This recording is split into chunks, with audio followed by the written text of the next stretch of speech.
Hey, Karen. So Hey, today, Toby. so we're going to be talking about our podcast. Our podcast is called Too Much is Never Enough.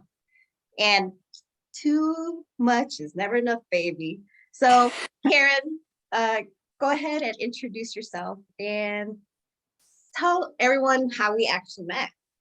Okay, definitely. So, this is going to be a wonderful podcast, everyone. Please share it with the world. Tag people in it. We're going to be on multiple platforms eventually. Jovi and I met about, I want to say it was like 2018. We were at a health convention, a wellness convention, and I met her through one of my business partners who happens to be a doctor. At a convention, and we just hit it off right away. I mean, Jovi, your light and your heart and your passion just are so like illuminating from who you are. And at the time, we were both kind of working on a project together, right? This like mission of helping the world to get healthier from the inside out. And we were at this convention and we had a little bit of a break time and we talked. We kind of stuck together. Remember that? We were like kind of like glued to each other's sides with Christopher and with Gail and with Dr. Grisha. So we're all just kind of huddled together in our little Chicago, team. And just from there, we just always stayed in touch. And I think what's important that I want to say here is that in life, I believe that it's a big, giant connect the dots kind of a game, right? You meet someone, they come into your life for a reason, a season, or a lifetime. But if you start to connect the dots and know why they're there, what their talents are, right? Mm-hmm. So we met like 4 years ago, and basically on the commonality of like, what would you say, like wellness, right? Wellness, basically. Yeah. And at that time, I know I was working on myself and trying to get my health back in order as well. The reason why, and Karen knows this, the reason why I actually started this journey was because my grandmother died of type 2 diabetes. So with that just being alone, I started educating myself and getting different mentors where I can learn a lot from. And that was a big advocate. I know I started with my journey about 9 years ago, but when I started with you and the wellness group, it was just amazing because, from there on, I know that I learned a lot. I got to learn a lot. I met so many different people and it was just amazing. Like you said, it's connect the dots. I can say that I was praying. I prayed that I wanted to learn how to prevent diabetes. And that's when Christopher walked in, and he had a mission on reversing type 2 diabetes. So I'm living proof. I've been seeing it with my own eyes. I've seen people get healthy, get their medications reversed. So it's amazing. And all along. It's like the law of attraction because you had prayed on it and then Christopher walked into your life. So it's a law of attraction.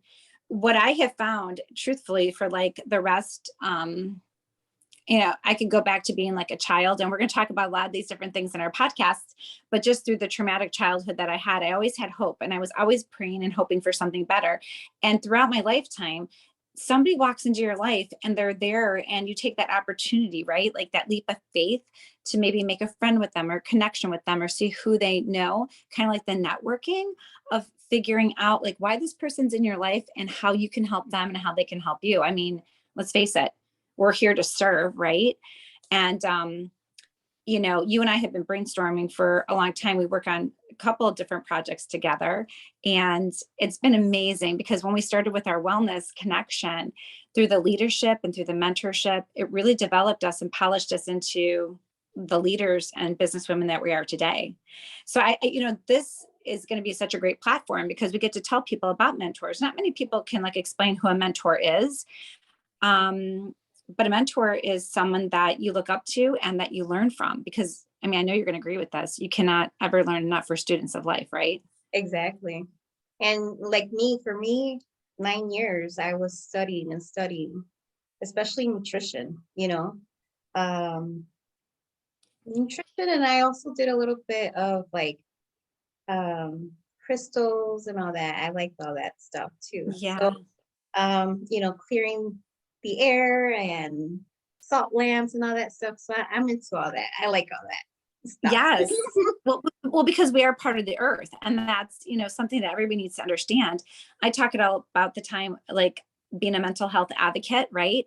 And a Mhm. mindset master. I literally give myself a PhD in mindset because after everything that's happened to me in my life, my mindset has never changed. I've always been strong in my mindset, strong in my faith of tomorrow's going to be another day. Things are going to get better. We're going to have these situations in life. And I want to make note that nobody else's problem is worse than yours. A lot of times, how people go, well, it's not that bad, or hey, my issue is not as bad as yours was. No, actually, whatever's happening in your life is the largest it can be, because you have to walk that path. You have to be dealing with that. And there's a lot of times I correct people on that when they're like, oh, I didn't go, like what you went through, or, oh my gosh, so-and-so had cancer and I would never know what that's like. But yet I'm dealing with, my depression, whatever you're dealing with, loss of a job, loss of a loved one, cancer, whatever you're dealing with is what you're dealing with in your life. And I think a lot of people dismiss themselves on that. And I actually, I really want to talk about that for a second, because you went through a huge weight loss journey. Okay. Mhm. And I want to ask you a few questions about that. And then we'll tap into just like some like the traumatic things that I've overcome. But your weight loss journey, when I first met you, I'll never forget. You were like, I don't want to have type 1 diabetes. It runs in my family. I want to lose weight. I want to get back to where I was. And from the time I met you till now, not only has it been a pleasure and an inspiration, but you have stayed to discipline,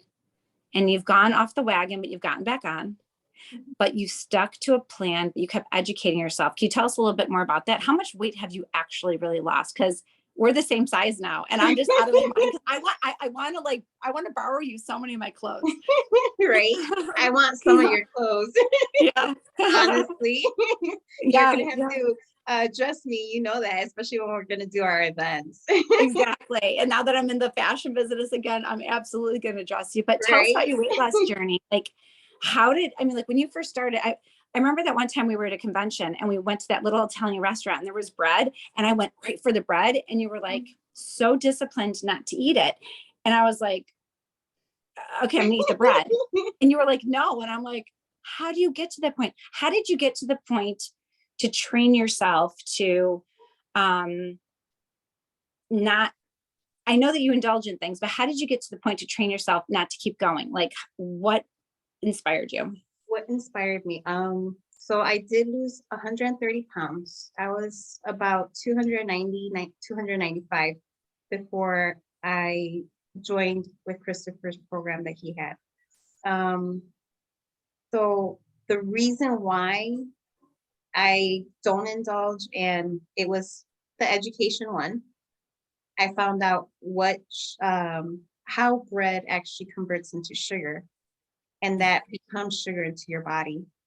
So once I already knew that, and that was in my head, I know that it was easier for me not to actually indulge in it.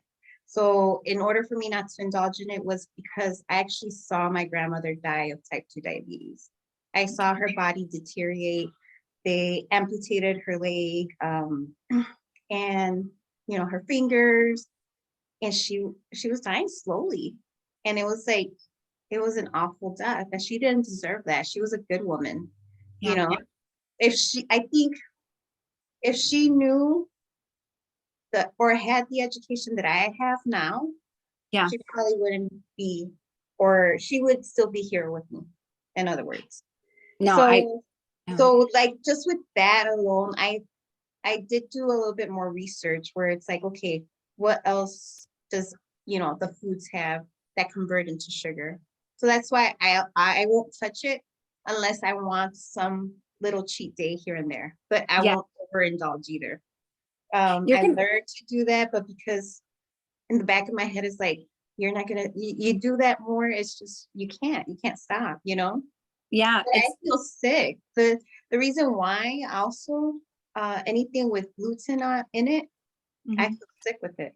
The next day, my body reacts really awkward. I start throwing up. I don't feel good. I'm swollen. I get really sick with it.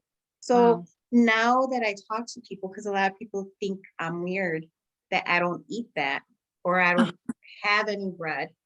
They're, I tell them that it's an allergy. I have an allergy to gluten. So they can understand. Because, if it's an allergy with nuts, they understand that. So now I have to educate the people that I, work with or talk with, or even like my family and friends. The reason why I don't eat that is because I'm allergic to it. Yeah. I'll get sick. Yeah. Then that's how they understand. You know what? That's a good point, because I remember many people throughout my life. I've always had a healthy way of eating. I mean, I grew up in an Italian family, so we had a lot of pasta, a lot of bread, a lot of meat, a lot of antipastos. I mean, we didn't have our salad until after our dinner. It was like you were served your meat and your vegetables and like something, and then it was the pasta, and then it was the salad, and then it was the antipasto platter, which is like meat and cheeses, and then after that we always had dessert. So it was like a 5-course meal every single night, and bread was always on the table. Bread with oil and Parmesan cheese, or I guess my dad came from Lucca, so like I kind of freaked him out when I was like, I just want butter on my bread. It's like, no, you have to have olive oil, right? Yeah. But I came from no that. Italians eat it without any olive oil. I know. I'm like, what, Dad? We're from Lucca, Yeah. So, and I love my bread to this day. I am fortunate. I'm going to knock on wood. Yeah. I don't have any allergies to any food. Now, all of my children have all had something. My oldest daughter definitely is gluten-free. My middle daughter can eat everything. Danielle. Miranda, she's got definite allergies, and, Michael was able to eat everything. But when you've got that body reaction, everybody's body is different. So I just had this conversation tonight with a potential client of mine. We were talking about when you go to the doctor. Okay. So when you go to the doctor and the doctor says, get exercise and eat healthy, what does that mean? They were not trained for that. That's where the naturopaths and the functional medicine doctors come in, and wellness practitioners like myself, to give you that guidance that your body needs to move. Even if you have an injury, even if you have a cast, you got to keep moving, and your body needs nutrition to feel from the inside out. I used to eat donuts and cupcakes are my favorite. And I would eat a donut from Stan's Donuts back in Chicago. I think the donut was $4 and one donut was like $4.60. Then I go across the street to Starbucks. I'm spending $10 on a donut in Starbucks, but that was my addiction, and I had to have it. Once I started training myself to have a bite or 2 bites or half a donut, who cares if I throw it away? It's just sugar, but I'm treating myself. I'm having that little taste, but I'm giving it away. And I started to train myself. You were definitely a huge inspiration in my life. A couple of other people that I will consider like my nutrition mentors that helped me to understand that you need to think before you eat. And when you're eating, eat slowly, so that your saliva can actually, break down the food. If you eat too fast, you're not enjoying it. But when you're eating it slower, your body's actually receiving it and digesting it better. So I don't know. It's just been good. I feel amazing. I mean, everybody is shocked, that I'm 52, but I am 52. I have a lot of you energy. look amazing, Karen. I tell you, you're hot as hell. I know. You have abs, and it's just like amazing. And I remember you're like, every woman has a little pooch. Every woman has a little pooch. I know. Now Karen has abs. I know. I mean, that was like when I was teaching yoga, so many women would be like, I've got this like pouch or this pooch. And I'm like, oh, you're never going to get those 21 abs back. Well, I got them back, but I got them back because of you, because of Dr. Phillips. So anybody listening, you want to get abs back, Dr. Phillips, the hookup, because he's the man to help us with that. But I think it's also the self-talk that we talk to ourselves. Like I was convinced I would never have my abs back, and I wasn't even looking for them. But the fact that I've got, more energy, I'm 52 and I'm feeling the best I've ever felt. For me, just to share my story, my father died of massive heart problems. I mean, he had all of his arteries were clogged, high blood pressure, high cholesterol. Granted, he was Italian, he ate, he drank very heavy, and he smoked, but I'm like, no way I'm going to let my heart go bad. So, I started running, which I enjoy, but when I get in that gym and work out, it's always for my heart. And that's what I want our listeners to understand. Everybody who's listening, working out is more than the physical body, right?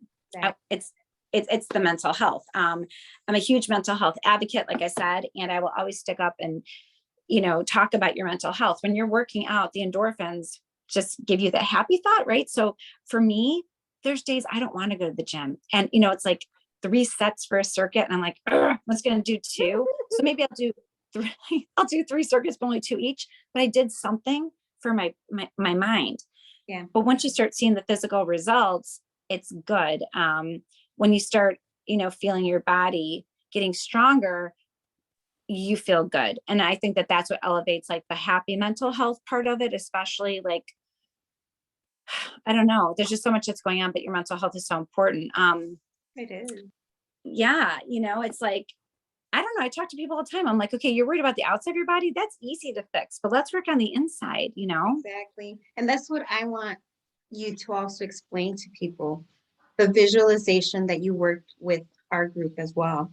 Um, And how that works. Because I believe the visualization of healing your body from the inside out and meditation, that's also a big part of it, because yeah. you have to work with your mind. If you don't work with your mind, that's where it's like, no, you know what? I want you to stay asleep. No. Do you have a routine?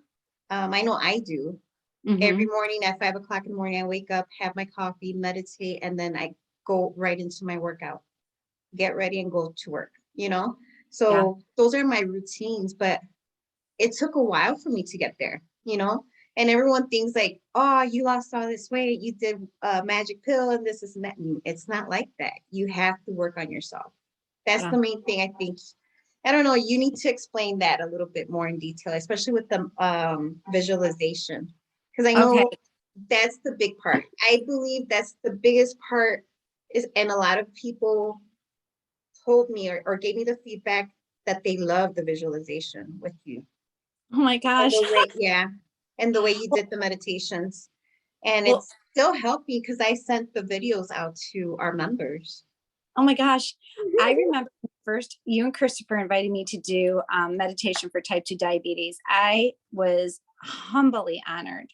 Humbly. I mean, well, let's just say over the moon, super grateful and humbled, but very honored because I was like, you know what, God, I'm starting to understand my purpose. Like I'm getting my purpose. A lot of us look for our purpose. We don't know what it is, but whatever comes natural to you is what your purpose is. And when I started working with the group and seeing everybody's faces, just from my own past experience, and this will be in a different episode, but I've been through lots of trauma in my life. And when I say trauma, like my life is not drama. My life is really trauma. I have a traumatic life. I mean, seriously, people are like, oh, drama. I'm like, no, I'm all about the trauma. Like I have been through so much trauma. So, for me, visualization, it started as a little girl. Like, I came from a very abusive home, Mhm. and I just visualized being in happy places. And I remember like going to the library and looking at books, and I would look at Italy, or I would look at Japan, or I would look at Alaska, which I've been to Alaska. I've been to Italy. I've been to a lot of the places that I looked at in books since as a little girl. Haven't been to Japan yet, but the visualization of me being there. And I remember like I would get grounded for no reason. My dad was a very strict Italian. So I was grounded and I'd be in my room and I was meditating, didn't even know what I was doing. I'm laying there like just thinking about being in Italy and wearing a pretty dress and a sun hat along the Mediterranean Sea, eating some pasta. Now that I'm, older, I want to have a glass of wine along the Right? right. But the visualization. So I started training myself with that higher hope. Tomorrow's gonna be a better day. I see myself in a better place. I know what I want. I know where I'm going. So after a lot of study and a lot of research on meditation and visualization, it comes down to literally believing in what you're seeing and actually feeling like it's happening. So during my coaching calls of meditation, I use a bright light, and you can make it any color you want. And I always tell people when you're coming through your breath, imagine this beautiful bright light coming up through the pelvic floor, filling your lungs, raising your diaphragm, filling everything up, breathe it in. And then when you exhale, it's just coming out of the crown of your head. So you're breathing this beautiful breath of life in and exhaling this illumination. It's actually a detoxification of what you're holding on to, but I like to radiate it into that beautiful energy that you're putting more out into the world. So I'm glad that it's helped so many people. And I remember when you first were like, can I record this? Can I record this? And I'm like, where are these recordings actually going? But you Yeah. had them to help people. And it's like that beacon of hope. A lot of people give up hope because fear falls into place. And if you allow fear to come in, where's the hope?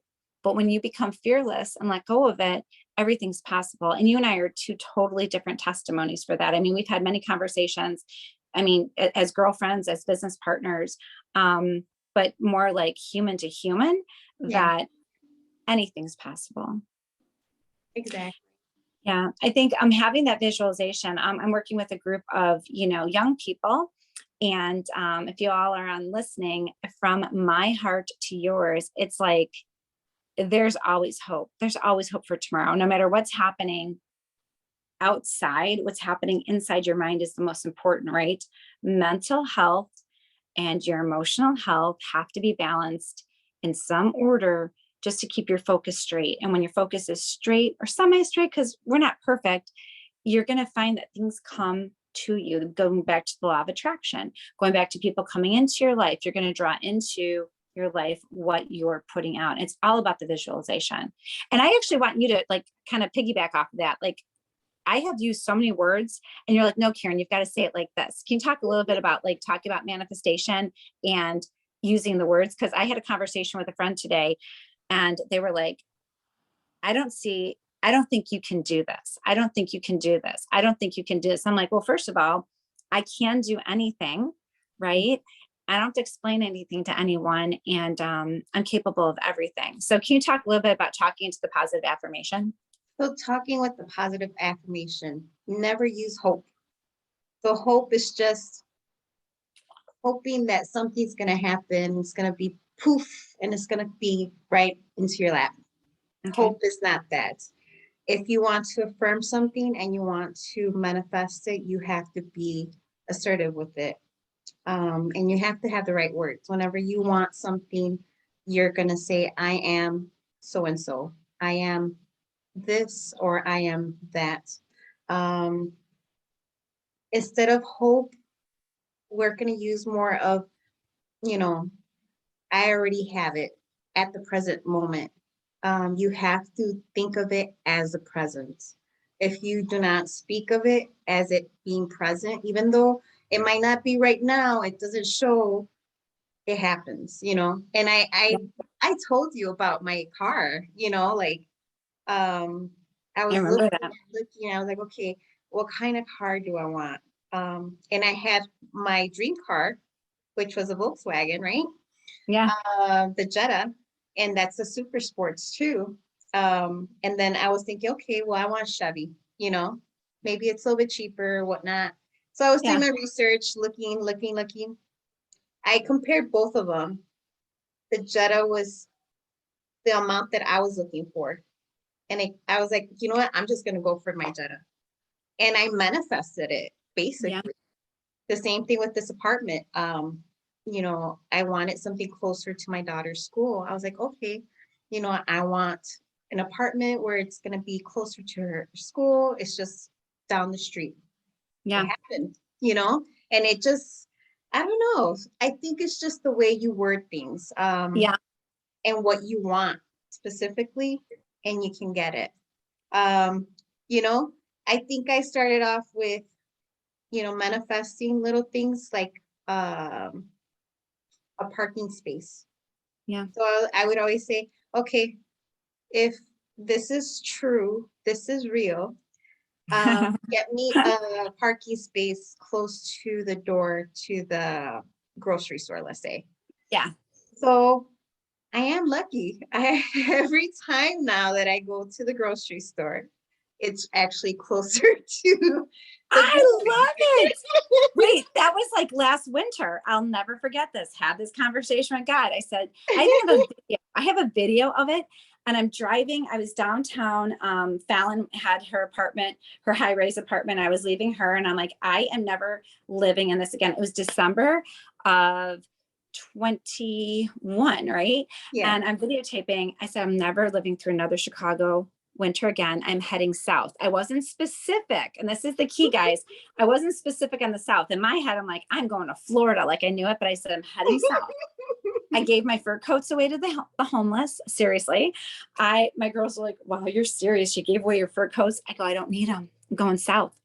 And little did I know, I was on my way to Florida and then I got derailed right here in Georgia, and everything makes sense because everything's fallen into place. So I wasn't specific. It's really good to be specific.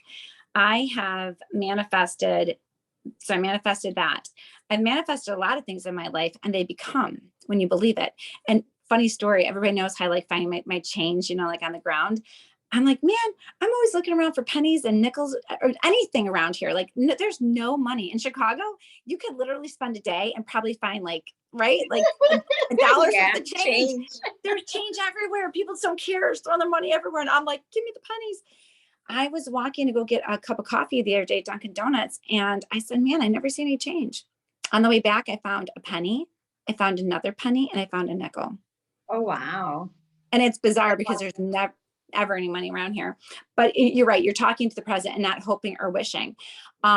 Another thing that I think is important too, for our listeners to understand is that when you say you can't, you won't, but when you say you can, you will. So when someone says, I don't think I can, okay, you're not going to, but when you put your mind to it and you're so solid about it, everything's happening, and like I said, I'm working with a bunch of young adults, and I get phone calls sometimes from them during the night. I get text messages, and I'm trying to do the best I can because I'm not a doctor. I don't have a PhD, but I literally speak from my heart just on the assertiveness of taking charge of your life. You're the CEO of your life. You can hire and fire people all day.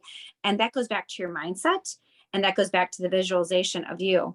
One exercise I tell people to do is to look into the mirror and say, I love you. Say it 10 times. The first time I did it, I cried. You have to love yourself. I think that's the biggest thing. Like I learned to love myself. Yeah. You need to know your worth. You Yeah. need to know and add what tax. You need to know your worth. Yeah. You need to know your tax. worth and what you stand for and what you want. Yeah. No one's gonna put a title on you, you only put that title. And people like you said earlier, like why would someone tell you you can't do something? Yeah. Why not? It's on you. It's something that you want. It's something fun, even if it's just fun or something that it's gonna educate our world or change something, or this story is gonna be like something impactful to someone else. Yes, it will. And it might not be for everyone, and I get that. But at the same time, you're putting something out there. People start, seeing, okay, you know what? She has a story. She has a story. Yes. And that's what this podcast is going to be about. Yeah. Storytelling and also helping people, Yeah. We're here to serve. And so, thank you everyone for, listening in on us. And like I said, share this with many people because we're here for the long haul. This is a storytelling. This is about, we want to hear your story. You have something to say. You have a voice. This is a safe platform to say it.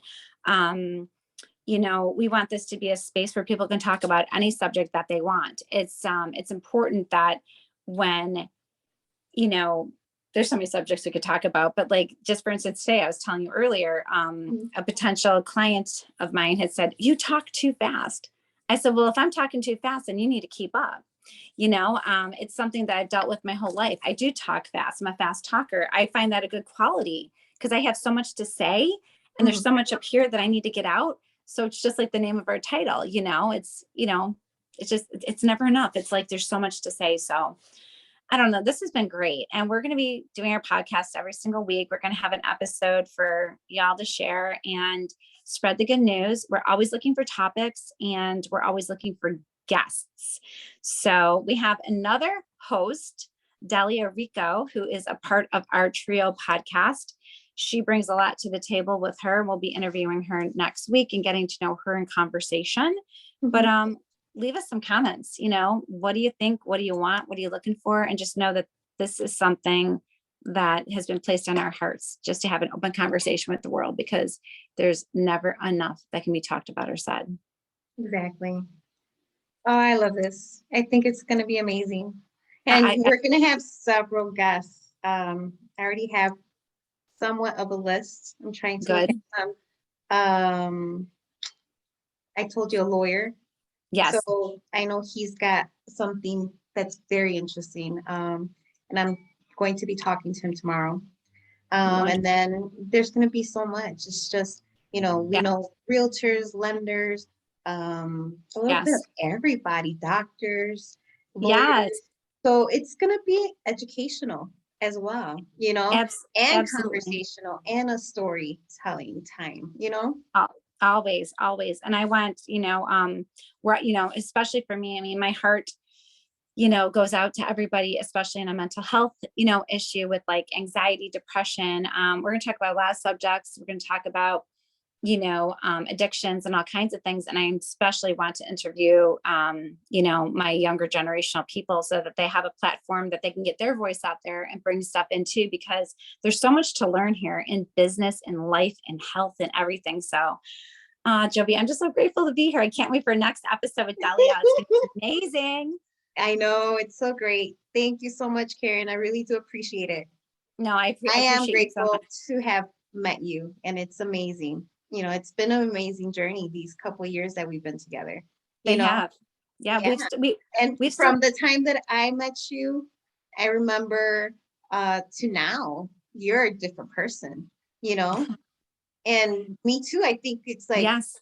130 pounds less, but I'm a different person, even in my mindset. It's just way different.